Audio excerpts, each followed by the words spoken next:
Le troisième Hokage a fait la promesse à son ancien élève de s'occuper de Naruto.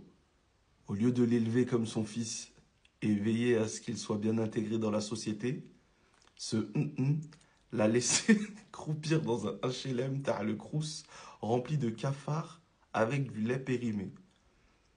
Hiruzen, je lui confierais pas mon enfant. Ce serait vraiment pas le parrain de mon enfant. Regardez dans quelles conditions il avait laissé Naruto.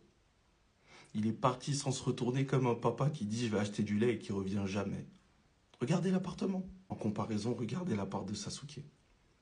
Parce que c'est pareil. Sasuke, il avait été confié. Parce que Itachi n'était plus là, il avait plus de famille. Regardez l'appartement de Sasuke. Regardez dans quelles conditions on a mis Sasuke et dans quelles conditions on avait mis Naruto. Regardez. Là, vous pouvez bien comparer. En haut, c'est la part de Naruto. En bas, c'est la part de Sasuke. Non.